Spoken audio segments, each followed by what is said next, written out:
Estamos con Ignacio Olguero, escritor y periodista, licenciado en Ciencias de la Información por la Universidad Complutense de Madrid. En la actualidad es director de programas del canal Radio Nacional de España, emisora a la que viene vinculado desde hace ya 14 años, y también dirige el espacio literario La Estación Azul. Ha publicado numerosas obras, entre las que destacan los ensayos generacionales. Asimismo ha publicado libros de poemas, es Premio Ondas, Premio Internacional Audiovisual Antonio Machado, Premio Galicia de Comunicación, Premio Bibliodiversidad 2007, Premio Aula de las Metáforas en 2008, Mención Especial de Ondas del año 2010, entre otros reconocimientos pues, por distintos programas culturales. Ignacio, primero queremos agradecerte el hecho de que nos concedas esta entrevista, darnos la oportunidad de conocer, de acercarnos a tu última novela, Leif Garrett en el dormitorio de mi hermana. Y como se dice acertadamente, es la novela que faltaba por escribir. Buenos días, Ignacio. ¿Qué tal? Buenos días, gracias a vosotros, muchas gracias. Todo eso que has dicho se ve que soy muy mayor ya, simplemente. Te ha cundido, que los años, como dice la novela, joven, pero te ha cundido mucho. Que los años, como dice la novela, los años pasan, ¿no? Uno se da cuenta que el tiempo pasa demasiado deprisa, ¿no?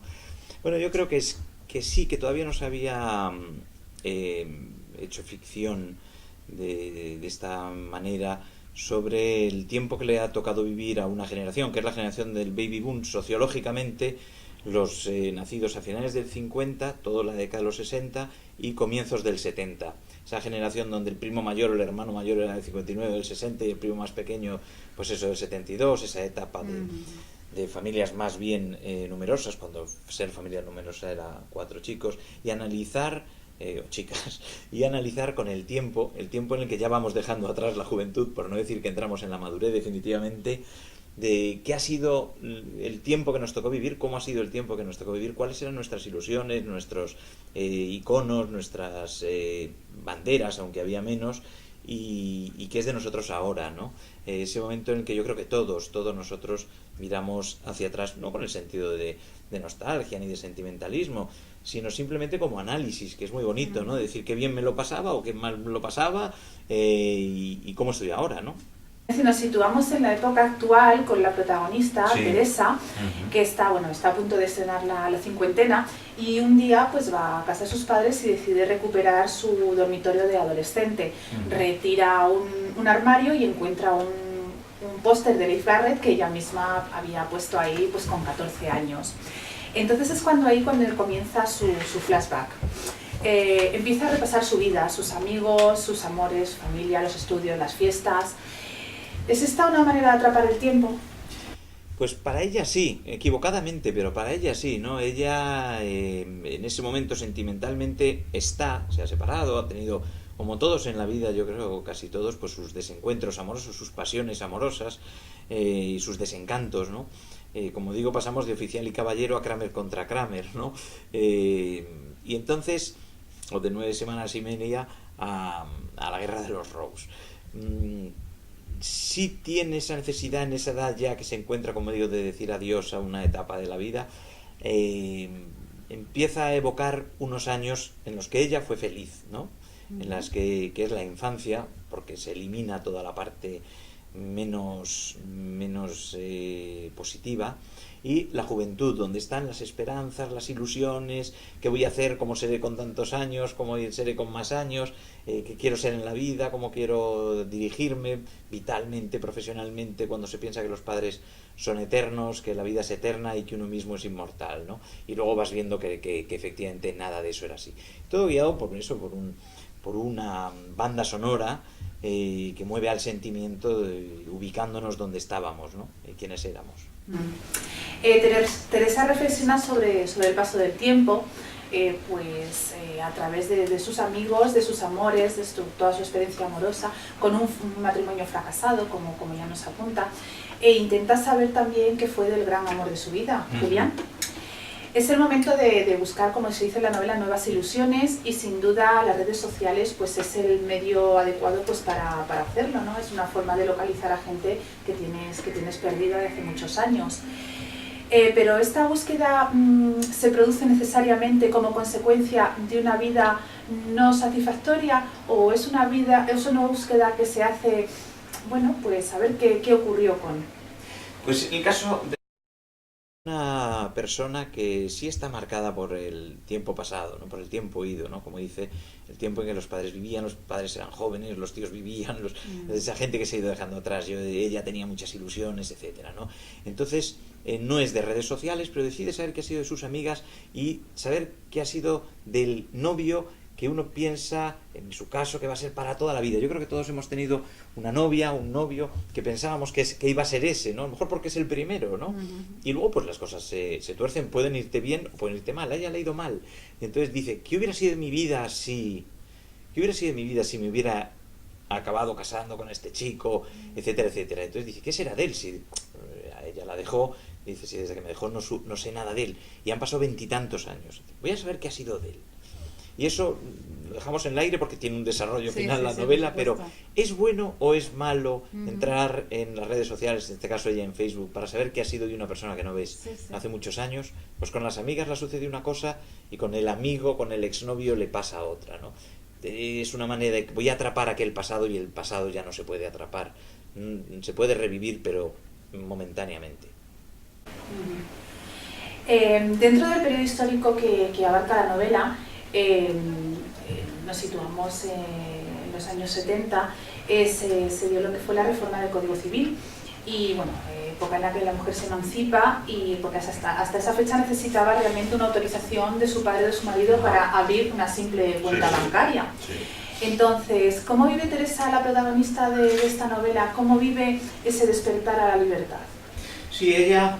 además, Teresa, que el recorrido es los 70 y los 80 y luego ya salto al momento actual, como bien decías, pues Teresa, como representante de una generación, lo vive de forma muy natural.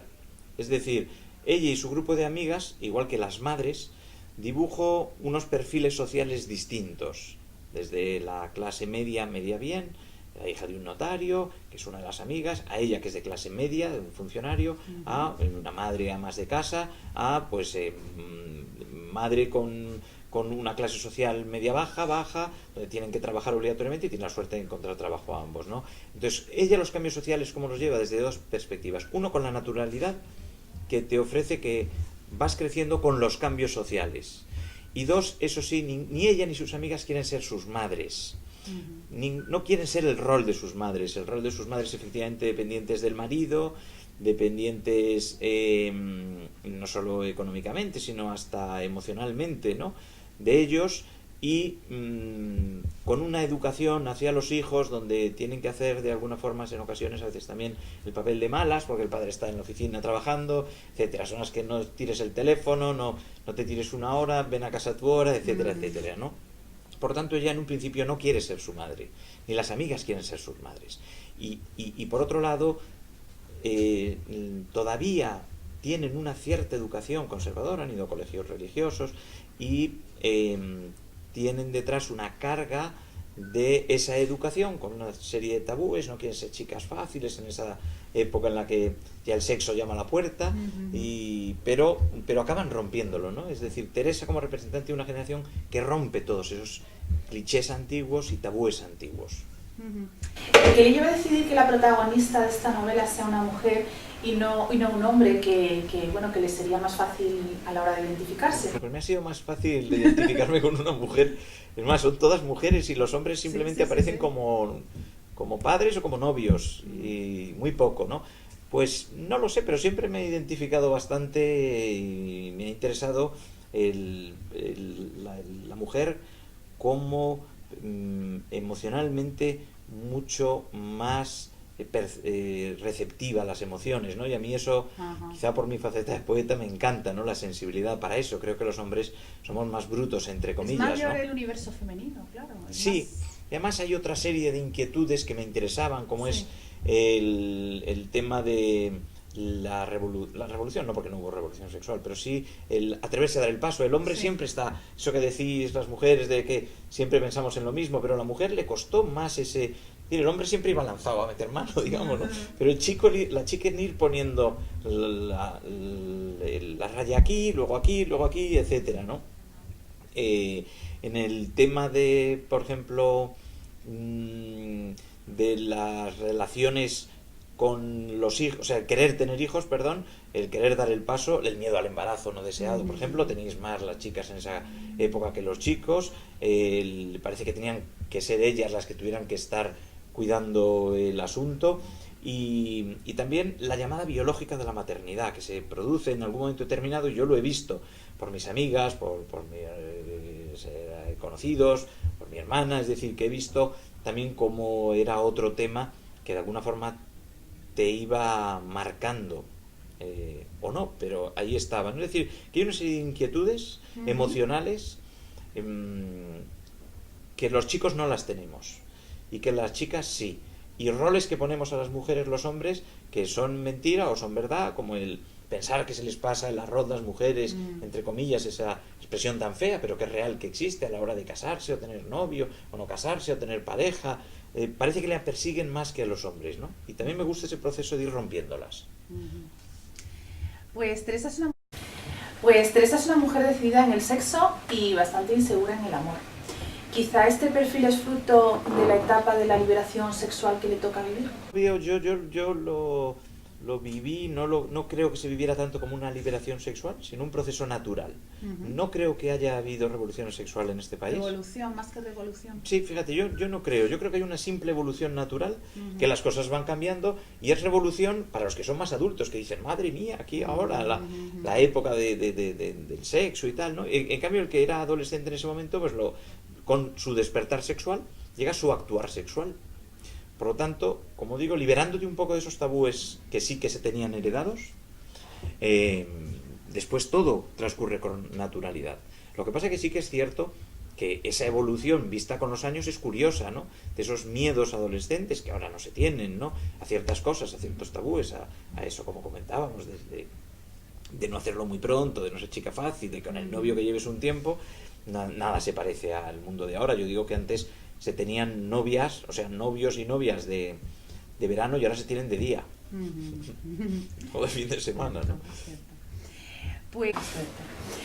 Pues seguimos hablando de la protagonista de la novela, y su última pareja es Rafa, con el que hace viajes, comparte momentos, y bueno, y quizá les une más el cariño y la necesidad de no estar solos, pues que otra cosa, ¿no?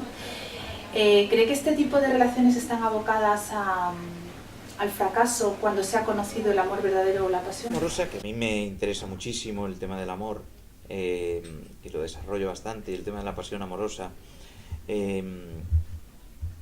tiene y pasa por distintas fases, ¿no? Todos pasamos por varias. Hay pasiones amorosas que no olvidaremos nunca. Y no es, como decimos, el primer amor, por supuesto. Ese yo creo que lo guardamos todos en la cabeza. Pero luego a lo largo de la vida, tengas 20, 30 o 40 años, te puede pasar, o 50 años, te puede suceder. Eso es por un lado. Pero por otro lado, esa pasión amorosa desaparece y puede quedar lo que decimos, la convivencia, el cariño, etc. Lo malo es cuando muchas veces a la relación se accede desde ese segundo punto, ¿no? Desde el cariño, el compartir, que desde la pasión. Pero claro, no siempre se entra en el amor desde la pasión, ¿no? A mí me gusta entrar en el amor desde la pasión. ¿Está abocado al fracaso? Yo creo que a partir de cierta edad hay un cierto conformismo vital que es así, nos guste o no nos guste, que va llegando con la madurez, que, como digo, pues es un poco lo que nos hace que seamos también la generación del yo ya no hago esto, yo ya no hago lo otro, yo ya tampoco tomo de esto, y yo ya no hago ciertas historietas, ¿no? Bueno, pues es lógico. Lo que pasa es que es un proceso natural. Si no fuera un proceso natural, lo llevaríamos fatal. Hay ciertas cosas que te quitan de pronto, pues es lo mismo, ¿no? Claro que te puede llegar la pasión amorosa a cierta edad, pero ya no lo pides, ya no llega con esa facilidad que llega en la juventud y en la adolescencia, ¿no?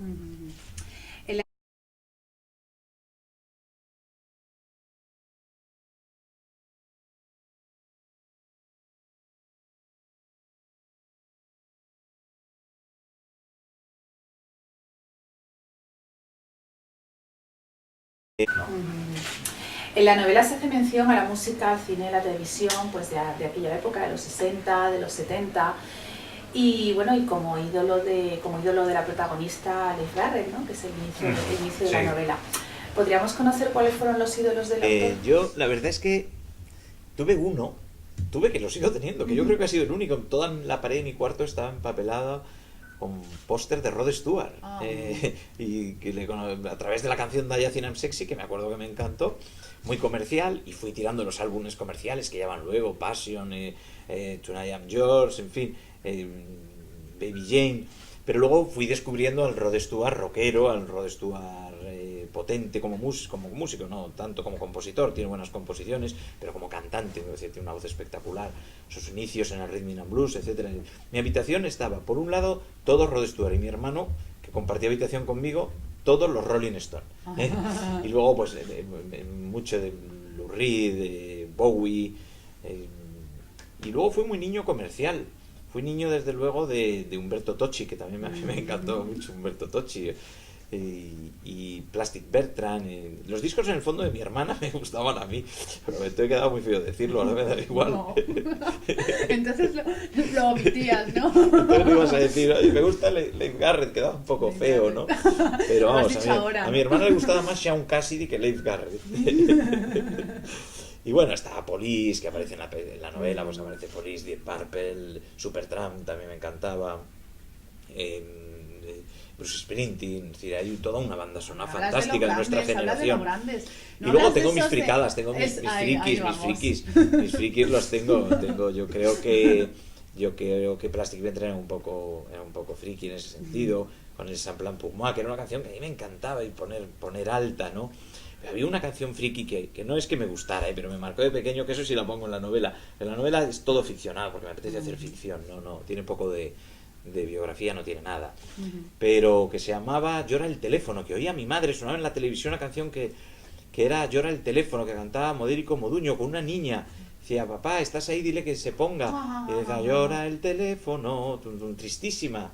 Y claro, eso sí es una cosa que he sacado, porque a mí me da mucha pena porque no se ponía la madre al teléfono. No, era terrible eso, ¿no? Era terrible, pero como canción top de un poco, vamos a decir, friquismo por decir, pero que a mí me encantaba, era el Born to Be Alive de Patrick Hernández, que oía yo en los coches de choque, cuando iba con los coches de choque, a las chicas ahí por detrás. El relacionar directamente una canción con un hecho, ¿no? Claro, eso es un poco con lo que juega la novela. La novela tiene una banda sonora que va apareciendo en un momento determinado una canción. Y yo creo que a todos los que han oído esa canción nos lleva a universos paralelos, porque eran canciones de verano, eran canciones de Navidad, eran canciones de primavera, eran canciones que sonaban en unos momentos determinados, ¿no? Casi todas nos llevan a momentos lúdicos, bonitos y maravillosos. Yo que sé, el Stay de Jackson Browne, que pues ahí lo hemos bailado, hemos hemos bailado el Say You, Say Me, hemos bailado a Lionel Richie, hemos bailado lento el Stay, como digo, el Too Much Heaven de los Bee Gees, el Dashing the Wind de Kansas, eso era maravilloso.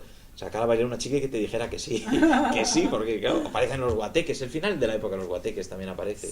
Sí, yo recuerdo además esos momentos en los que empezaba a sonar música lenta. Claro, sí. Estabas en la discoteca y de repente pues había una hora determinada. Música lenta que aparece varias veces. Ese momento, porque para vosotras era lo mismo, ¿no? Por eso me gusta el punto de vista de la chica sentada esperando que la saquen a bailar. Y éramos nosotros que teníamos, pero vosotras, como en el sexo, en esto también tenéis la última palabra, la tenéis vosotras, que era decirle sí o no al chico. Era terrible cuando fueras a sacar a una chica. A mí me pasó poco, pero me pasó. Ir a sacar a una chica y que te dijera, no bailo. Se te quedaba una cara de tonto. Por favor, o sea que eso era... Y ver luego cómo los chicos íbamos, que era tristísimo. Entonces, dale, a todos a la guapa. O sea, a mí me gustaba sacar a las menos guapas. Decía un hombre, es que vas a lo seguro. Qué buena. Pues... Pero sí, era una época bonita que no nos reímos, porque luego era un drama adolescente, todas estas cosas, ¿no? Pero lo pasábamos muy bien. Y todas esas canciones de la época y las movidas de George de Montategón, de John Travolta y Olivia Newton-John a clásicos. Aparecen las canciones también de nuestros hermanos mayores, de los Beatles, de los Rolling, Deep Purple, por supuesto, ¿no? Todo ese universo, ¿no? O los más progres que oían a Jacques Brel, pero ya esos eran los mayores. Esos eran los mayores. Y también el universo de canciones de los padres. Aparece la canción mexicana, en todas las casas sonaba sonaba José Alfredo Jiménez o sonaba música sudamericana, Carlos Mejía Godoy y los de Palacagüina, con el Son tus perjúmenes, aquel disco que estaba en todas las casas, ¿no?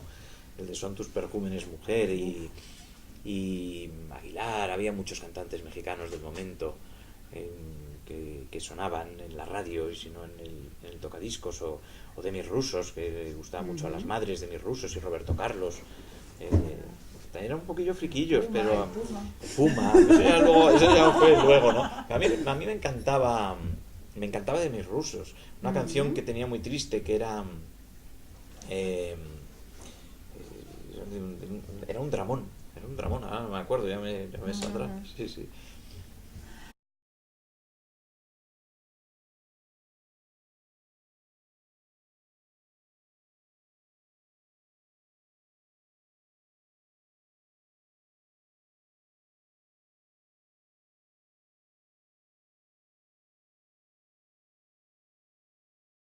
Fíjate, cuando ella empieza a recordar lo que ha sido su vida, en la tercera parte de la novela decide localizar a sus amigas que no ve hace 20 años al novio, hay un cierto desencanto. No lo puedo negar, y el final no lo cuento. No. Lo he dejado un poquito abierto para que no piensen que es un final triste o alegre, según el punto de vista también moral de cada uno, con lo que sucede al final. Lo dejo un poco abierto, pero sí hay un cierto desencanto, porque el paso del tiempo, que yo digo duramente que es atroz, en el sentido de que el envejecimiento físico, el envejecimiento mental no es agradable para nadie, pues ver el envejecimiento de tus padres te produce una tristeza tremenda, ¿no? Nosotros estamos en la época de madurez, cuando ves tus fotos de joven, pues dices, mira, oye, qué joven estaba, pero bueno, estamos bien. Estamos muy bien. Y algunos nos vemos mejor. Estoy mejor. Sí, yo desde luego. Digo, yo no sé si es esto algo particular y subjetivo. Es como que rechazamos una cierta estética, sí, ¿verdad? Es cierto. Rechazamos una cierta estética, pero el envejecimiento de los padres es muy duro. Sí. Yo creo que a todos nos duele ver a nuestros padres cómo se van haciendo mayores, ¿no? Y van entrando en esa torpeza física o mental, ¿no? Que nos pone nerviosos, ¿no? Y entonces ese desencanto de que vital sí lo tienes, te agarras a muchas cosas, la vida tiene cosas maravillosas, ¿no? Pero sí te entra el desencanto de decir, cuando ves a mujer, la gente joven está en mi lugar, mi sol de entonces, mi locura de entonces, ¿no? Como que la juventud tuya ya la tiene otro. Y eso pues no es que sea nostalgia ni nada, que da rabia, joder. Pues vamos a ver, extrapolando un poquito lo que es la temática de la novela, piensa que cuando se pasa el umbral de los 40, ese flashback se produce inevitablemente en todos, o solamente en aquellos que tienen pues asuntos pendientes, asuntos no resueltos. Es decir, la nostalgia como denominador común, o la búsqueda del pasado como fruto de una vida actual no satisfecha o no plena. Pues yo creo que hay las dos cosas. Es decir, yo de hecho juego con el tema de la nostalgia, juego en la novela, o de cierto sentimentalismo, juego en los personajes, no la novela en sí. La novela es una reflexión vital, pero sí a los personajes. A Teresa la pongo nostálgica de aquello, porque no acaba de ser feliz, y la pongo nostálgica de esa época, y jugando siempre con esa idea que tengo de que hubiera sido mi vida así, que todos nos lo podemos plantear en un momento determinado. La vida da muchísimos cambios según elijamos pareja, hasta simplemente el colegio que nos llevan nuestros padres, las amistades, la carrera que hacemos, las amistades de la carrera, todo. La novia, el novio, todo, ¿no? Por lo tanto, hay una parte de la gente que ya pasa los 40 que le gusta recordar, algunos para decir que bien estoy, otros para decir que bien lo pasamos, pero yo creo que el proceso de reflexión sobre el tiempo pasado lo hacemos todos, sobre todo porque antes o después pasa algo en nuestra vida que nos hace reflexionar sobre ello, ¿no? Como puede ser la muerte del padre o de la madre, por ejemplo, ¿no? De un tío, de un primo, de un familiar o de un amigo, ¿no? Te hace reflexionar, te lleva, y antes o después llega a todos. Por lo tanto, te hace reflexionar la vida, ¿no? El nacimiento de un hijo, es decir, momentos gozosos, momentos tristes. La nostalgia como cueva yo pongo un poco a Teresa en La nostalgia como cueva, pero pongo a compañeras suyas que le reprochan, o a su exnovio cuando le vuelve a ver, le reprochan precisamente eso. No te puedes pensar que vas a atrapar el tiempo por acostarte conmigo, o vas a atrapar el tiempo por recuperar las fotos de casa de tu madre, o recuperar los recordatorios del colegio, o recuperar los dibujitos que le hacías a tu madre en el Día de la Madre, ¿no? Es decir, recuperas los recuerdos, pero ya no vas a volver a tener esa vida, ¿no? Pero eso existe, yo por eso lo plasmo esos dos puntos de vista en la novela. Y ya para finalizar, Ignacio, ¿cuál es el efecto que pretende causar en el lector cuando lea esta novela? Pues yo creo que doble, en el sentido de que creo que es una novela de emociones y de reflexiones.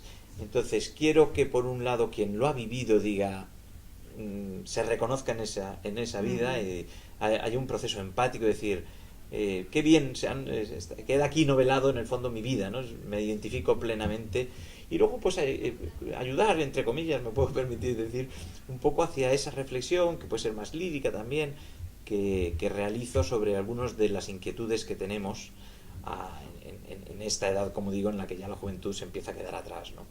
Y entonces ese proceso empático y reflexivo a la vez, ¿no? Y luego pues también dejar ahí un retrato de una época que queda para la historia, ese retrato, ¿no?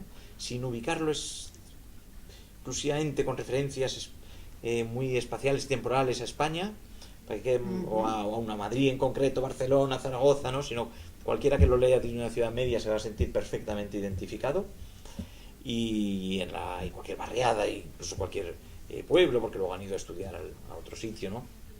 Incluso un cierto lector europeo que puede verse identificado con un proceso de cambio que sufrió la sociedad, no solo española, sino europeo que puede verse identificado con un proceso de cambio que sufrió la sociedad, no solo española, sino mundial, en los años 70 y 80.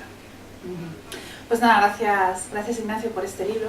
Gracias además, a mí en particular me ha encantado. Y muchísimas además gracias. Quiero dar Eres más joven, pero te habrás identificado.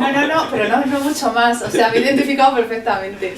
Y además, gracias también en nombre, yo creo que de todos los nostálgicos, de todos esos que estamos en ese momento de flashback, sí. Estamos sumergidos en un momento en el que tiramos del pasado, buscamos, reflexionamos, tenemos ilusión, ganas de vivir, y lo que yo llamo bajo una máxima, y es ahora o nunca. Sí, efectivamente. It's now, never. Sí. Ahora o nunca. Ahora o nunca, ¿no? Porque ahora sí que podemos decir que se nos va pasando el arroz. Muchas gracias, Ignacio. Muchas gracias a ti, un placer. Gracias. Qué divertido. Es que es tal cual lo cuentas, es que es así, es que es así. Te lo agradezco, está muy bien la entrevista. Además es así porque te aseguro que todo, o sea, yo por Facebook, el cole, reencuentro, yo ya llevo 3 reencuentros con el instituto, otros 3 con el colegio, y yo alucino, y me ha encantado por eso, porque digo, es que es verdad. Fíjate que yo he creado a partir de realidades, pero no he querido hacer autobiografía. Sí. Creo que es un coñazo. Porque por eso me pongo, para no caer en eso, me pongo en el punto de vista de una chica. Efectivamente. Y no lo transformo porque es imposible el punto de vista del chico desde la chica.